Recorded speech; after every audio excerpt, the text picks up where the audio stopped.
When we are looking at the designing of the training and development program is to decide on the level of learning.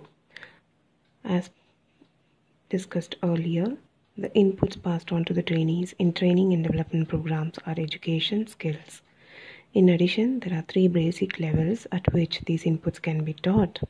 At the lowest level, the employee or potential employee must acquire fundamental knowledge. This means developing a basic understanding of a field and becoming acquainted with the language, concepts, and relationships involved in it. The goal of the next level is skill development or acquiring the ability to perform in a particular skill area. The highest level aims at increased operational proficiency. This involves obtaining additional experience and improving skills that have already been developed. All the inputs of training can be offered at 3 levels. How effectively they are learned depends on the several principles of learning. Training and development programs are more likely to be effective when they incorporate the following principles of learning. 1. Employee motivation. 2. Recognition of individual differences. 3. Practice opportunities. 4. Reinforcement. 5. Knowledge of results of feedback. Goals. 7. Schedules of learning. 8. Meaning of material. And 9. Transfer of learning. Motivation to learn is the basic requisite to make training and development programs effective. Motivation comes from an awareness that training fetches some rise in status and pay. Motivation alone is not enough. The individual must have the ability to learn. Ability varies from individual to individual, and this difference may be considered while organizing training programs. Regardless of individual differences and whether a trainee is learning a new skill or acquiring knowledge of a given topic, the trainee should be given the opportunity to practice what is being taught. Practice is also essential after the individual has been successfully trained.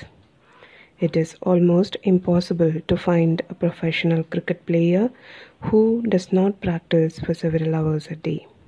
Practice can be a form of positive reinforcement. Reinforcement may be understood as anything that increases the strength of the response and tends to induce repetitions of the behavior that preceded the reinforcement. Distinction may be made between positive reinforcement and negative reinforcement. Positive reinforcement strengthens and increases behavior by the presentation of desirable consequences. The reinforcement consists of a positive experience for the individual.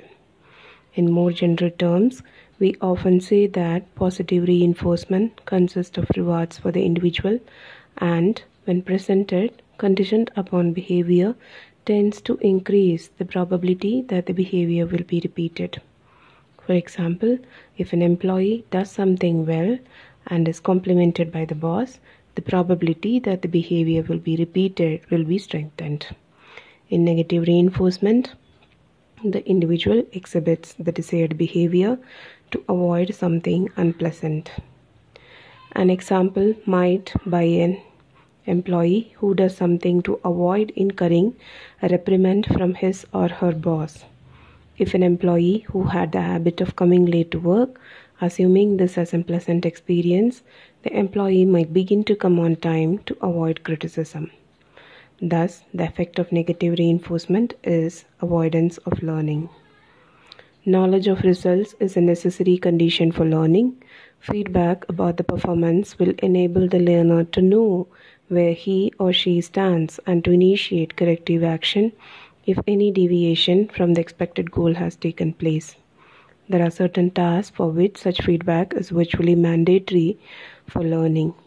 A crane operator, for example, would have trouble learning to manipulate the controls without knowing how the crane responds to control actions. Goal setting can also accelerate learning, particularly when it is accompanied by knowledge of results. Individuals generally perform better and learn more quickly when they have goals, particularly if the goals are specific and reasonably difficult. Goals that are too difficult or too easy have little motivational value. Further, Goals will have better motivational value if the employee has a scope for participation in the goal setting process.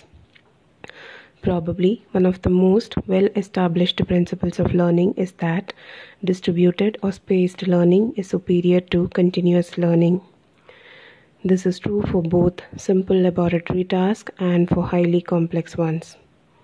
Schedules of learning involve duration of practice sessions, duration of rest sessions, and positioning of rest pauses. All the three must be carefully planned and executed. A definite relationship has been established between learning and meaningfulness of the subject learned. The more meaningful the material, the better the learning process. What is learned in training must be transferred to the job. The traditional approach to transfer has been to maximize the identical elements between the training situation and the actual job. This may be possible for training skills such as maintaining a cash register, but not for teaching leadership or conceptual skills. Often, what is learned in a training session faces resistance back at the job. Techniques for overcoming resistance include creating positive expectations on the part of the trainee supervisor, creating opportunities to implement new behavior on the job, and ensuring that the behavior is reinforced when it occurs. Commitment from the top management to the training program also helps in overcoming resistance to the change. Though it is desirable that a training and development program incorporates all these principles, seldom is such a combination effected in practice. A final consideration is where the training and development program is to be conducted. Actually, the decision comes down to the following choices, like at the job itself, on the site, but not the job. For example, in a training room in the company, off the site, such as in a university or a college classroom, hotel, a resort, or a conference center. Typically, the basic skills are taught at the job and basic grammar skills are taught on the site. Much of interpersonal and conceptual skill are learned off-site.